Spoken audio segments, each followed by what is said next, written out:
Buenos días, hermanos.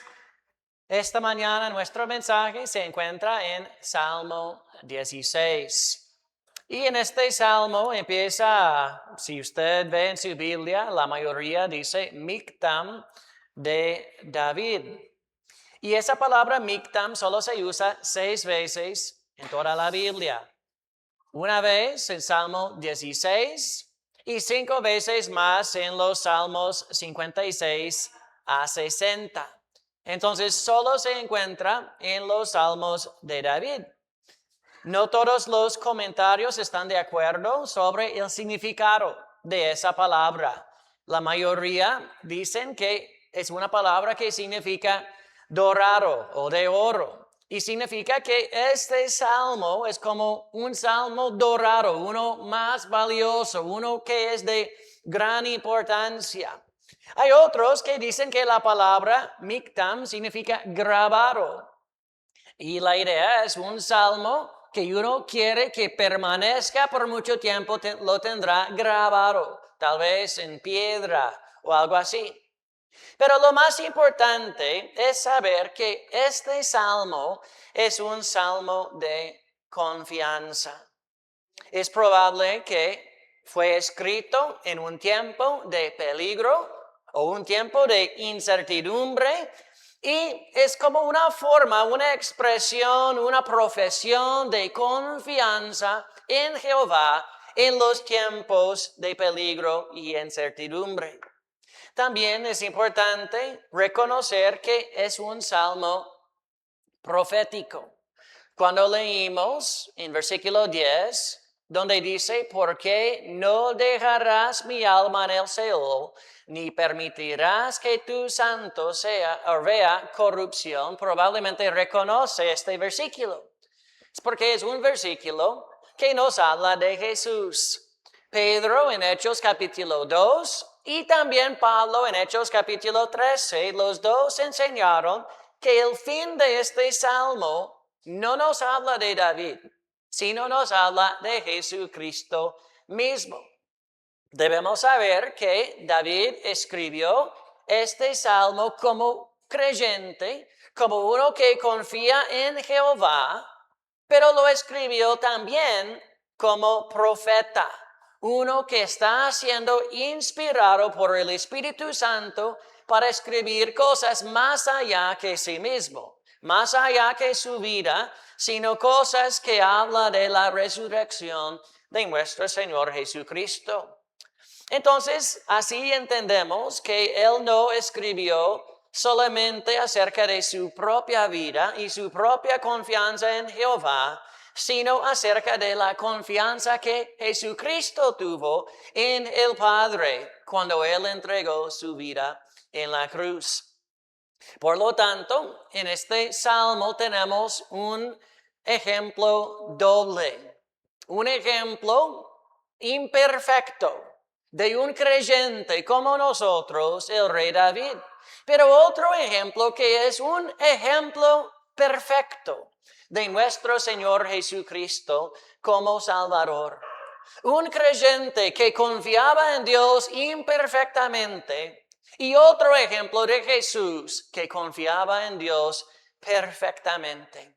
Y los dos ejemplos nos enseñan a confiar en Jehová en todas las partes de nuestra vida, en los tiempos de peligro, en los tiempos de incertidumbre, en los tiempos de prueba, en los tiempos cuando no sabemos qué va a pasar.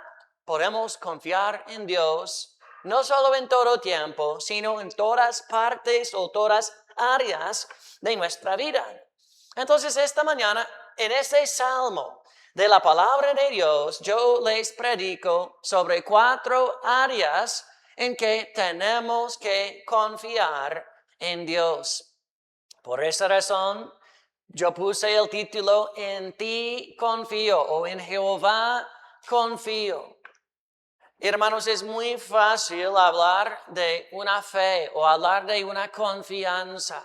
Y muchas veces usamos la palabra a la ligera, más como una esperanza, que esperamos que algo saldrá bien. Pero a veces faltamos la confianza que debemos tener en nuestro Señor. Primero, en este salmo, la primera área en que debemos confiar en Jehová es confiar en su protección. En su protección. En versículo 1 otra vez dice Mictam de David. ¿Y qué es la primera palabra? Guárdame, oh Dios, porque en ti he confiado. Desde la primera palabra, vemos que esa oración, este salmo es una oración, pero primero es una oración de confianza. Él dijo, guárdame, oh Dios, porque en ti he confiado. Esa palabra que se traduce guardar es una palabra que significa cercar. Si uno quiere guardar, por ejemplo, las ovejas, uno tiene que poner una forma de protección alrededor para proteger de todos los lados. Entonces la idea es cercar o rodear con un vallado y tiene la idea de proteger activamente. Si la primera palabra del Salmo, aparte de Mictam de David, es guárdame, es probable que él escribió este Salmo en un tiempo de peligro, un tiempo cuando él necesitaba la protección de Dios. Como pastor, él tenía que pedir a Dios la protección de leones, de osos cuando era más joven. Luego, como un muchacho, tenía que pedir la protección de Dios cuando peleó contra David.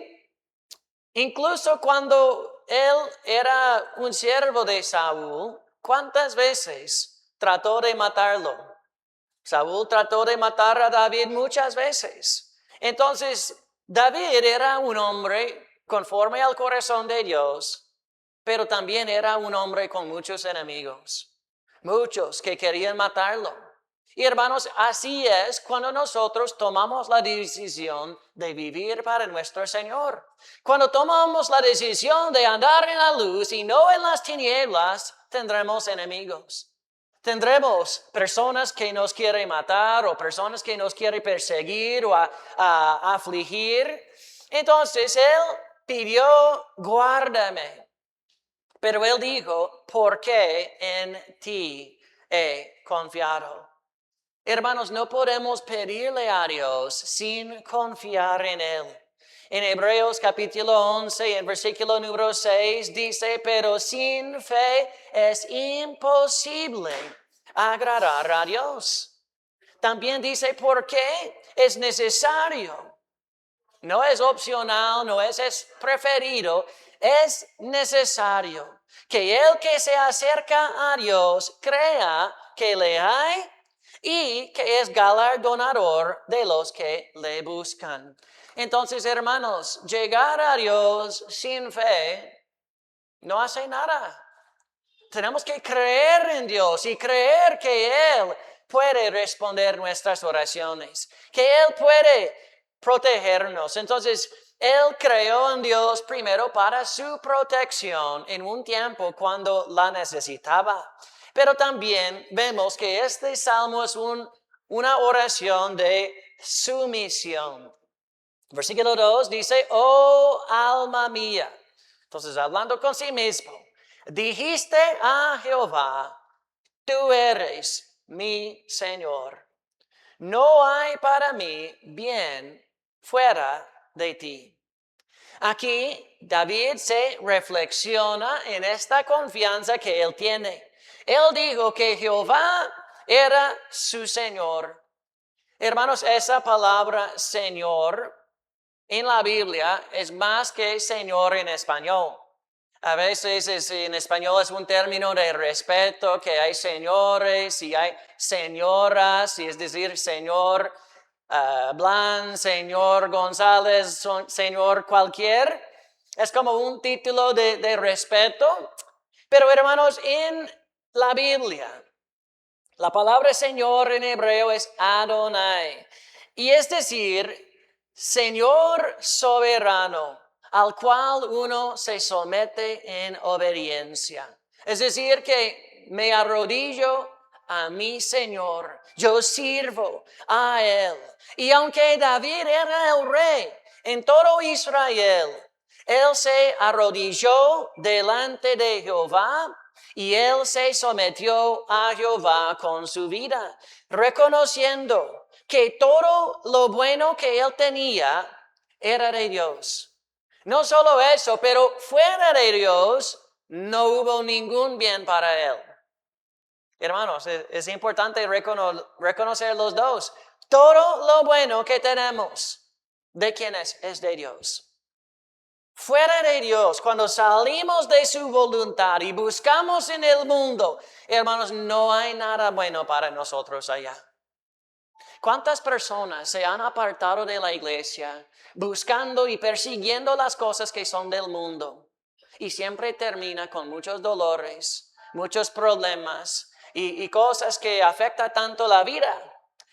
En Santiago 1:17 es un buen versículo de memoria. Dice, toda buena dádiva y todo don perfecto desciende ¿de dónde? De lo alto, del Padre de las luces, en el cual no hay mudanza ni sombra de variación. Hermanos, el sol no gira así, la tierra gira, pero desde nuestra perspectiva, el sol a veces hay luz y a veces está en el otro lado de la tierra y estamos en la sombra. Hay luz en el día, sombra en la noche. Y así es luz, sombra, luz, sombra. Dios, la Biblia dice, en Él no hay mudanza, no hay sombra de variación. Es decir, que Dios siempre es bueno para con nosotros, que Dios no cambia. Dios siempre es bueno. Todo lo bueno que tenemos es de Él. Hermanos, muchas veces no reconocemos a Dios como el autor de todo bien. Por ejemplo, puede imaginar a un agricultor, disculpe, que dice, yo mismo cultivé esta cosecha. A veces tenemos la misma actitud con nuestro trabajo. Trabajamos, ganamos un salario y usamos el salario para las cosas. Y pensamos que es por mi trabajo, es por mi obra. Pero con respecto a este agricultor, es cierto, sí, que él aró la tierra. Es cierto que sí, él sembró la semilla. Es cierto que él recogió el fruto. Pero hermanos, ¿quién le dio esta tierra fértil? ¿Quién envió la lluvia? ¿Quién le dio el sol? ¿Quién estableció las estaciones? Sin esos factores, hermanos, su esfuerzo no producirá nada. De la misma manera, nosotros trabajamos y nos esforzamos, pero todo lo bueno que logramos depende de lo que Dios nos da. Él nos da vida, Él nos da fuerza, salud, Él nos da oportunidades, Él nos da inteligencia. Todo lo que tenemos, hermanos, es de Dios. ¿Cómo podemos decir que es por mi trabajo, por mi esfuerzo, por mi fuerza, hermanos? Sin Dios no habría ninguna cosecha. Sin Dios no tendríamos nada bueno. Fuera de Él no hay nada bueno para nosotros. Entonces, hermanos, era una oración de protección, pero también una oración de deleite. Es decir, Dios, hay algo bueno también. Dice el versículo 3, para los santos que están en la tierra y para los íntegros es toda mi complacencia. Depende en la traducción, hay algunas traducciones un poco diferentes. Pero en la otra traducción, Él está diciendo a Dios que mi bondad no es hacia ti. Entonces en versículo 2, que la bondad de Dios es para nosotros. No hay nada que podamos dar a Dios que Él no nos ha dado primero. Pero en versículo 3, en la otra traducción, es decir, que no es tanto que bendecimos a Dios, sino que bendecimos a los hombres. Y aquí es parecido. Dice, para los santos que están en la tierra, para los íntegros es toda mi complacencia. En la Biblia, cuando vemos esta palabra santos, no es una palabra que habla de unas personas muy importantes de siglos anteriores, que la iglesia dice, ahora declaramos que esa persona es un santo. En la Biblia, los santos tienen vida. Pablo escribió a los santos en tantas iglesias que tenían vida. ¿Cómo sabían que eran santos? Porque creyeron en el Señor. Entonces, los santos es un término que se refiere a los creyentes. Son justificados por la fe, sus pecados ya son borrados y así tienen la justicia perfecta de Jesús. Son los que aman a Dios, los que andan en santidad. Por esta razón son llamados santos. David llamó a estos santos los íntegros. Y la palabra también puede traducirse como los poderosos, los nobles. Y declara que en ellos está toda su complacencia. De la misma manera, como decimos, este salmo no solo es David hablando de su fe en Jehová, también es de Cristo hablando de su fe en Jehová. Y en la misma manera, Cristo también se complace en su pueblo. En Salmo 149, versículo 4 dice, porque Jehová tiene contentamiento en su pueblo. Hermoseará a los humildes con la salvación. Hermanos, si Dios se deleita en los suyos, en su pueblo, nosotros también debemos hacerlo. Debemos amar al pueblo del Señor.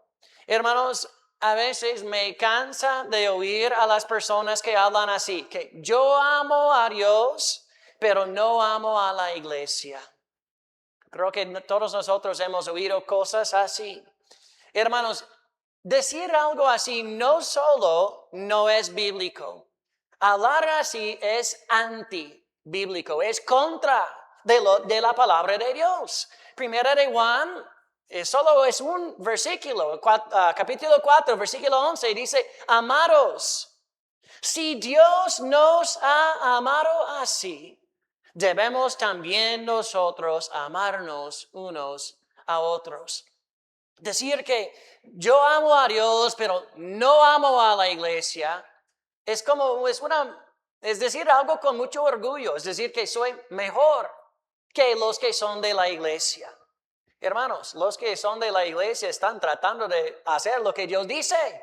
Y el que dice que no ama a la iglesia se pone en contra de la palabra de Dios. Hermanos, me gusta congregarme, me gusta estar con los santos.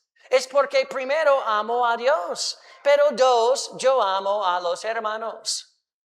Hermano Eddie, algunos de ustedes hemos hecho ministerio de visitación, visitando a los hermanos en sus casas y lugar de trabajo. Hemos hecho evangelismo a veces en casas. Y hermanos, siempre es un buen tiempo. Siempre es bueno pasar tiempo con el Señor. Me gusta en Salmo 133, en versículo 1, que dice, mirad cuán bueno y cuán delicioso es habitar los hermanos juntos en armonía. Hermanos, aquí él habló de su deseo de cómo disfrutó estar en la presencia de los creyentes. Entonces, primero aquí en el texto es una oración de confianza en Dios, que debemos confiar en Dios para nuestra protección. Pero segunda área en que debemos confiar en Jehová es en su provisión. En su provisión. Hermanos, ¿cuántos de ustedes tienen necesidades? Algunos tienen necesidades y no están aquí. A veces hay gente que busca lo que necesita en el mundo. Pero hermanos, versículo 4 dice, se multiplicarán los dolores de aquellos que sirven diligentes, que dice, a otro Dios. No ofreceré yo sus libaciones de sangre, ni en mis labios tomaré sus nombres. En versículo 4 vemos un rechazo de la idolatría. En contexto aquí está hablando de toda su fe y su confianza en Jehová. Pero tome una pausa para hablar de los que están buscando a los otros dioses. Algunas traducciones tienen una traducción un poco más fuerte, dice los que apresuran para los otros dioses. Es decir, que el momento que no tiene lo que quiere de Dios, se van buscando en otro lugar. Hermanos, no es correcto. ¿Por qué buscan muchas veces a los ídolos? No es que aman tanto a los ídolos, sino es porque buscan lo que ofrecen los ídolos. Si uno estudia la mitología y las religiones de las naciones diferentes, hay dioses supuestamente que son para dar prosperidad económica, hay dioses que son para dar fertilidad, hay dioses para darle poder, otros para dar placer. Y en la misma manera hay muchos que buscan no solo en otros dioses, sino también en el mundo, lo que el mundo puede dar. No están con Dios, están en el mundo porque están buscando algo. ¿Cuántas personas se apartan de Dios buscando lo que quieren o lo que necesitan en el mundo? Si yo pido algo a Dios, pero busco mi respuesta en el mundo, hermanos, es un conflicto. Es decir, una cosa con los labios y otra cosa con las acciones. Pero ¿qué pasa, hermanos? Como dice el salmista, se multiplican los dolores. Hay una canción no sé cómo se dice, rap en los estados de hace años. Y la traducción de esta canción era más o menos, lo más dinero que uno tiene, lo más problemas que tendrá. Es decir, uno que busca dinero solo está buscando más problemas. Y la próxima canción del mismo artista es, no sé cómo traducir, solo le importa el dinero. Es decir, lo único importante es el dinero. ¿Cómo puede decir uno que cuando uno busca el dinero solo encontrará más problemas y inmediatamente después que lo único que nos importa es el dinero? Hermanos, no es correcto. Temprano o tarde multiplican los dolores. Hermanos, a veces Dios en su bondad y en su sabiduría nos disciplina. A veces Él quita de nuestra vida algo que no debe estar. Puede ser una relación, puede ser recursos, puede ser una confianza idólatra que tenemos en algo en nuestra vida que se convirtió en un ídolo y nos ha sacado fuera de la voluntad de Dios. Dios en su bondad a veces lo quita de nuestra vida. ¿Para qué? Para que aprendamos a buscar a Dios de verdad. Porque, hermanos, a veces hay gente que busca las cosas en el mundo y Dios le da lo que necesita, pero en su mente es porque es del mundo y no es de Dios. Dios quiere que reconozcamos que toda buena dádiva es de Dios, de nuestro Padre. Entonces aquí el salmista dijo que no ofrecerá sus libaciones de sangre, no tomará en sus labios los nombres. Él quería estar muy apartado de esa idolatría de los que buscan y se apresuran hacia los otros dioses. Él no quería nada que ver con esa idolatría. Hermanos, si tan solo más cristianos fueran así. Dios nos llama a ser separados del mundo, a ser apartados del pecado, santificados del pecado y consagrados para el Señor. Separados del pecado es una cosa, es quitar todo el mal de su vida, Consagrados es estar listos y preparados para poder servir a Dios en las cosas que Él quiere. Entonces, hermanos, debemos rechazar la idolatría en todas las maneras. Todas las cosas que están en competencia para nuestro afecto y para nuestra atención y adoración. Las otras cosas tienen que caer, tienen que quitarse para que Dios sea lo primero en nuestra vida. También no solo es un rechazo de la idolatría, también es un abrazo de la provisión de Dios. Él habló de los que buscan en otros lugares, pero en versículo 5 dijo, Jehová es la porción de mi herencia y de mi copa. Tú sustentas mi suerte. Cuando Dios le dio a Israel la tierra prometida, cada tribu tenía una herencia de vida. El tribu de Leví no tenía herencia de tierra, sino Dios dijo que Él mismo era su parte, Él mismo era su heredad. Y ellos servían en el tabernáculo y Dios cuidaba de ellos. Y de la misma manera, aunque David era de tribu de Judá, no tribu de Leví, él dijo que lo más importante de su vida era su relación con Dios. Él dijo, Jehová es la porción de mi herencia y de mi copa. Cuando él habló de la copa, es una expresión que refiere a todo lo que Dios nos ha dado. La copa puede ser buena, la copa puede ser mala. Salmo 23 en versículo 5. Los que conocen este salmo, él dijo, aderezas mesa delante de mí en presencia de mis angustiadores. Es decir, Dios me bendice en la presencia de los que me oponen. Unges mi cabeza con aceite, mi copa está rebosando. No estaba hablando de una copa específicamente que tenía demasiado por dentro, pero era una manera de decir que Dios ha sido demasiadamente bueno para mí. En otros textos, la copa puede referir a la salvación, puede referir a las aflicciones que Dios nos permite encontrar, puede hablar de la ira de Dios.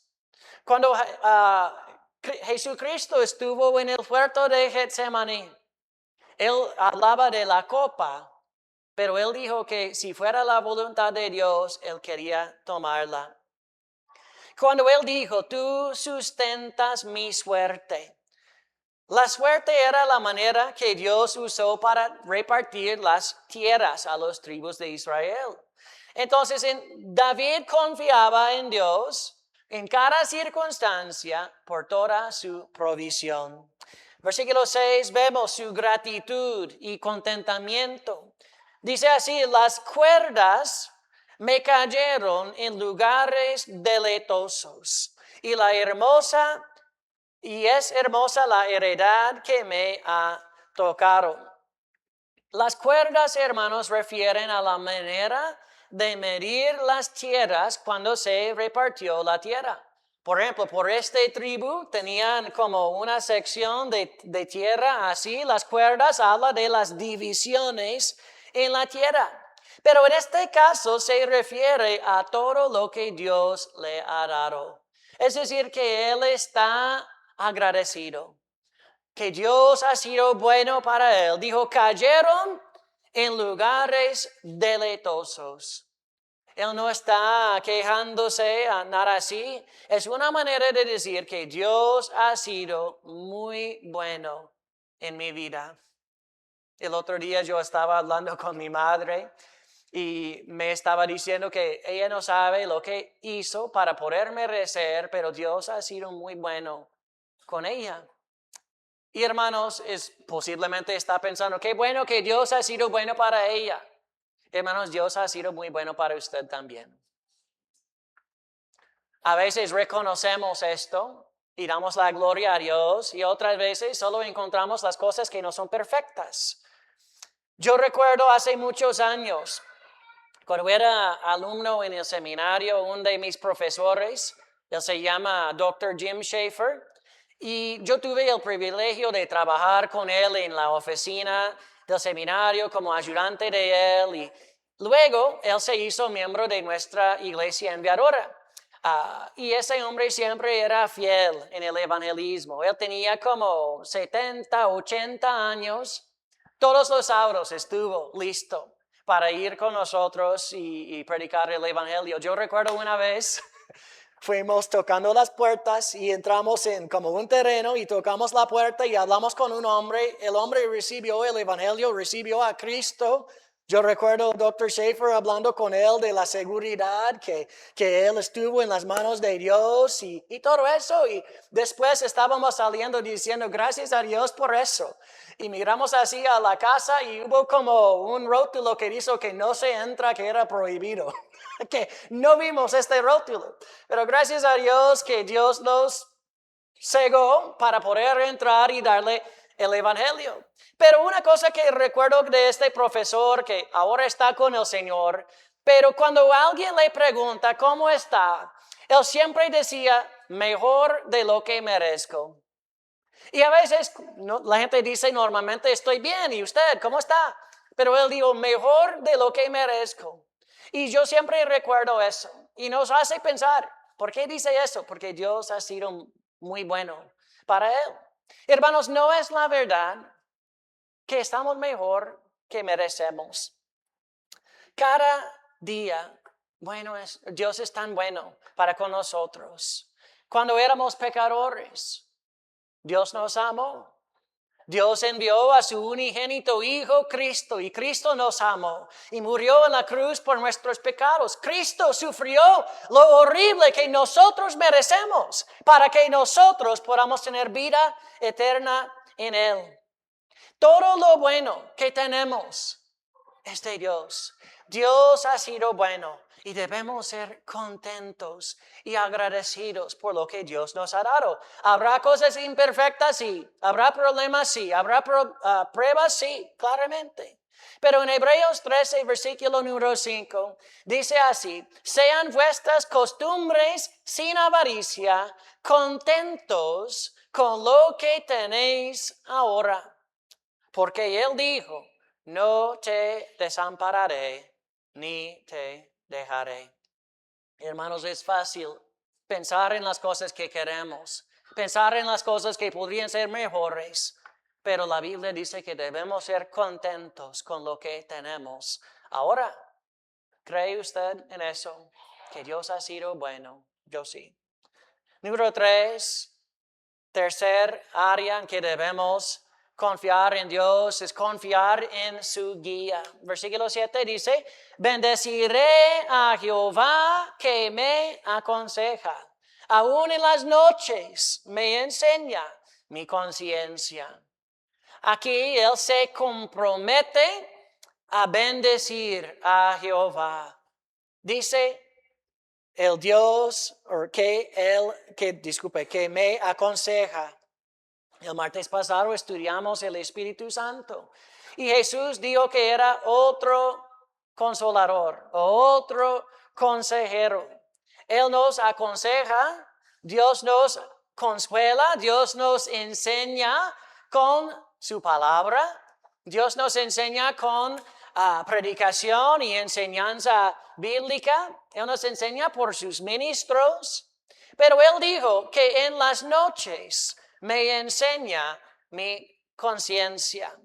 Creo que David era un hombre que pasó tiempo con Dios en las noches. En la noche es un momento normalmente más tranquilo, nos alistamos para la cama. Y en Salmo 63, versículo número 6, David dijo, cuando me acuerde de ti en mi lecho, cuando medite en ti en las vigilias de la noche. Creo que era un tiempo de reflexión, para reflexionar en el día, para pensar en el próximo, para decir, Dios, guíame, dame la dirección, ayúdame a tomar decisiones.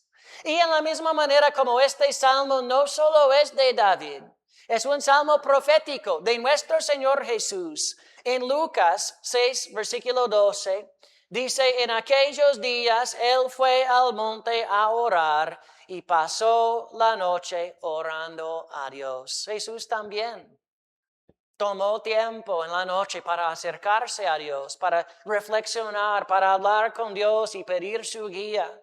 Hermanos, muchas veces en los tiempos así, no hay niños gritando y peleando. Es un tiempo, por lo general, silencioso. Es un tiempo cuando Dios nos enseña, Dios nos guía. Fue una noche en Getsemaní cuando Dios afirmó la voluntad de Jesús para dar su vida en la cruz. Y la Biblia dice que Dios envió un ángel para fortalecerle, darle la gracia y la fuerza para hacer lo que él tenía que hacer. Otra vez en versículo 8 vemos su compromiso. Dice, a Jehová he puesto siempre delante de mí, porque está a mi diestra, no seré conmovido. Él comprometió a siempre poner su mirada en Dios. Y con Jesús a su diestra, él tuvo confianza de no ser movido. Este nos habla de la seguridad, que estamos firmes, porque Cristo está con nosotros. Nuestra mirada está en Jesús. Este también es el primer versículo del Salmo que el apóstol Pedro identificó como una parte profética que habla de Jesús. En Hechos 2, versículo 25, dice, porque David dice de él, entonces de Jesús, veía al Señor siempre delante de mí, porque está a mi diestra, no seré conmovido. Hermanos, cuando pensamos en Jesús en la cruz, clavados, que estaba muriendo, Él perdonó al pecador a su lado. Cuando la gente lo blasfemaba y escupía y hacía todo eso, Él respondió con gracia. Él pidió a Dios perdonarlos. Hermanos, si Jesús tenía esta seguridad en un momento así, nosotros también podemos tener esta firmeza y este consejo en nuestra vida. Este es el versículo que nos muestra esta guía. Jesús es como nuestro ejemplo perfecto, siempre puso sus ojos en Jesús, en el Padre, y por esta razón es la roca de nuestra salvación. Entonces confiamos en Dios para su protección, para su provisión, para su guía. Y número 4 es para su salvación. Versículo 9 vemos el gozo de reposar confiadamente en Dios. Dice en versículo 9, se alegró por tanto mi corazón y se gozó mi alma. Mi carne también reposará confiadamente. Aquí vemos la plenitud de su confianza. Cuando esta vida en la tierra termine y su carne reposa en la tierra, hermanos, podemos tener gozo, podemos tener seguridad, porque nuestra esperanza está firme en Jesús. Esta vida terrenal, hermanos, no es para siempre. Este cuerpo mortal no es para siempre. Cada día que tenemos es otro regalo de nuestro Señor. En Hebreos 9, versículo 27, dice que está establecido para los hombres que muera una sola vez y después de esto es el juicio. Temprano o tarde saldremos de este mundo en la misma manera como entramos, desnudos sin nada, iremos a la presencia de Dios para el juicio. Cuando todos comparecemos ante el trono de Dios, los libros están abiertos y toda nuestra vida completamente expuesta. ¿Tendrá usted confianza en el Señor de que irá al cielo? Podría decir que reposa su carne con esperanza así. En Hebreos capítulo 10, versículo 31 dice, horrenda cosa es caer en manos del Dios vivo. Hermanos, ¿qué cosa es? Un día seremos en la presencia del Señor. Y aunque David no era un hombre perfecto, él tuvo gozo y confianza de que cuando termine su vida, él estará con el Señor. Él puso su fe no en sí mismo, sino en su ejemplo perfecto en Jesús. Jesús es el que tomó sus pecados. Jesús es el que murió en su lugar. Jesús confió en Dios. Y Jesús se resucitó de la muerte. Versículo 10, vemos su confianza de la resurrección. Dice, porque no dejarás mi alma en el Seol, ni permitirás que tu santo vea corrupción. La palabra hebrea, traducido como el santo, es asid. Significa uno que es fiel, piadoso, uno que vive en pacto con Dios. Y en el Antiguo Testamento es uno de los nombres de Dios, el Santo de Israel. Entonces, cuando David escribió esta parte, él no lo hablaba de sí mismo. Él hablaba de Cristo, que Cristo será resucitado. En Hechos capítulo 2, versículos 29 a 33, Pedro explica que este refiere a Cristo. Él dijo, varones hermanos, se os puede decir libremente del patriarca David que murió y fue sepultado y su sepulcro está con nosotros hasta el día de hoy. Pero siendo profeta y sabiendo que con juramento Dios le había jurado que de su descendencia o de su simiente, en cuanto a la carne, levantaría al Cristo para que se sentase en su trono. Viéndolo antes, habló de la resurrección de Cristo, que su alma no fue dejada en el Hades, ni su carne vio corrupción. A este Jesús resucitó Dios, de lo cual todos nosotros somos testigos. Así que, exaltado por la diestra de Dios, y habiendo recibido del Padre la promesa del Espíritu Santo, ha derramado esto que vosotros veis y oís. El Hades es un lugar de los muertos antes de la resurrección de Jesús, que era como un lugar de espera. En la historia del rico y Lázaro, este hombre Lázaro pobre con tantas heridas que murió, la Biblia dice que él fue llevado al seno de Abraham y que el hombre rico fue al infierno, que eran como dos lados separados por una gran cima. Uno no podría pasar por el otro lado, ya está demasiado tarde. Entonces este hombre rico pidió a Abraham en el otro lado donde están los santos y dijo, ¿podría darme una gotita de agua para mi lengua porque está en llamas? Y él no dijo que él tenía gozo y placer en su vida terrenal, pero ahora estaba en tormento. Y él dijo, Señor, envía a una persona resucitada de los muertos para amenizar a mis hermanos. Y Abraham dijo, sus hermanos tienen las escrituras, tienen la palabra de Dios, Moisés y los profetas, y no escuchará la palabra de Dios, no escuchará tampoco a una persona resucitada de entre los muertos. Entonces, habrá como una gran división. Pero la Biblia dice que Dios no dejará el alma de Cristo en el lugar de Hades. No, que Él sería resucitado. Jesús, en su alma, Él fue allí para predicar el Evangelio a los muertos y proclamar la victoria de su resurrección. Pero Dios lo resucitó con gran poder y su resurrección nos da certeza de la victoria que tenemos en Cristo por la fe. Entonces es por la resurrección de Jesús que todos nosotros podamos tener confianza. de ser resucitado también.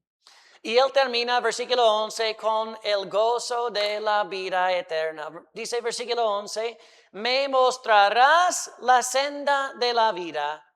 En tu presencia hay plenitud de gozo, delicias a tu diestra para siempre.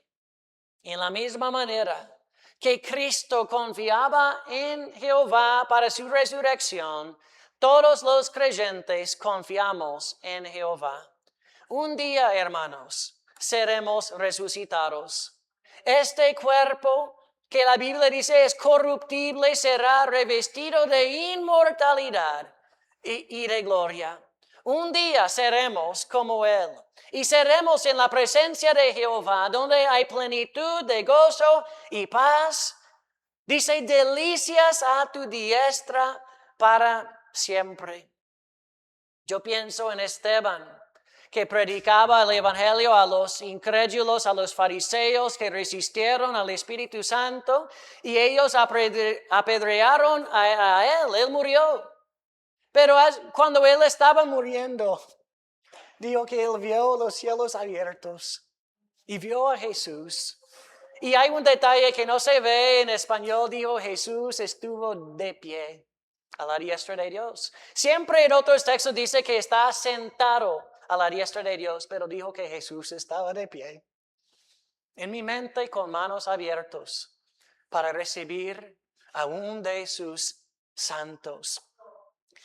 Hermanos, no hay tiempo para hablar de todo lo que hay en el cielo, pero más que todo, estaremos con Cristo. Apocalipsis en capítulo 21, versículo 3 y 4 dice, y oí una gran voz del cielo que decía, he aquí el tabernáculo de Dios con los hombres, y Él morará con ellos, y ellos serán su pueblo, y Dios mismo estará con ellos como su Dios.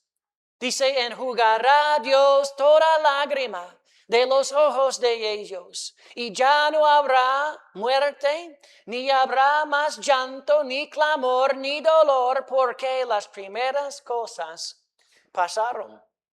Hermanos, yo espero este día, cuando termine la vida terrenal y estamos con nuestro Señor, cuando toda nuestra fe será manifiesta. Hermanos, esta es la confianza que tenemos en Jesús. No solo el cielo, sino también en la tierra. No solo en la tierra, también en el cielo. Jesús confió en Jehová así. David confió en Jesús así.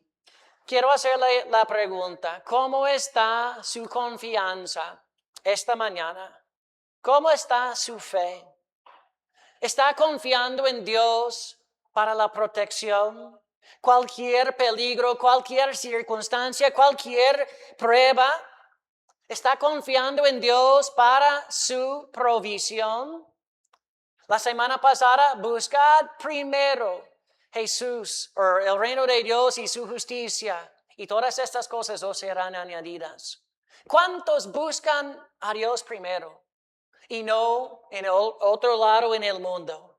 ¿Confía usted en la guía del Señor? ¿Cuántas veces necesitamos la sabiduría? Pero la Biblia nos da la sabiduría, la promesa de que si uno de nosotros faltamos la sabiduría, que debemos pedirle a Dios, el cual da a todos libremente, sin reproche. Pero tenemos que pedir con fe, no dudando nada. ¿Confía usted en la salvación que es de Dios? David creyó en todo eso. En versículo 2, él dijo, tú eres mi Señor. No hay para mí bien fuera de ti. Fuera de Dios no hay bien para nosotros. Es Jehová el Señor de su vida. Jesús dijo en Lucas 6, versículo 46, ¿por qué me llamáis Señor, Señor, y no hacéis lo que digo? Hermanos, ¿cómo podemos llamar a Él Señor, si Él no es Señor de nuestra vida? Si Él no es primero, si Él no es la suprema autoridad a quien nos arrodillamos, ¿cómo podemos decirlo? Sería un título vacío. Hermanos, confiar en Jehová no significa buscarle cuando le conviene. Buscarle como último recurso. No. David dijo en versículo 7, bendeciré a Jehová que me aconseja. Adoramos a Dios no como un medio para poder alcanzar a un fin o para recibir lo que queremos, sino adoramos a Dios porque Él es digno. Por esa razón, hermanos, debemos confiar en Él. Debemos amarle a Dios, debemos adorarlo. No porque nos gusta la música, no porque Él es nuestro Señor y Él es digno. Con las cabezas inclinadas y los ojos cerrados, hermanos, tomamos un poco de tiempo de reflexión y aplicación. Sabemos que la palabra de Dios no solo es para enseñar nuestra mente, no es para que podamos aplicar la verdad con nuestra vida. Primero quisiera hablar un poquito sobre la salvación. Hay muchos que dicen que creen en Jesús, pero no todos tienen la confianza de afirmar que cuando termine su vida, su carne reposará confiadamente, sabiendo que irá al cielo. Con las cabezas inclinadas, los ojos cerrados, si usted tiene esta confianza, cuando termine su vida, estará con confianza 100% que irá al cielo. Si usted tiene esta confianza, podría levantar su mano como un testimonio. Yo confío en Dios. Cuando termina mi vida, no tengo ninguna duda. Yo iré al cielo con Cristo. Hermanos, hay muchos que no pudieron levantar la mano. Yo no puedo juzgar el corazón, tal vez no levantó la mano por otra razón, pero es posible que no tiene plena confianza esta mañana. Que no están seguros de dónde irán después de morir. Si no está seguro esta mañana, ¿por qué salir de este lugar igualmente sin tener la confianza?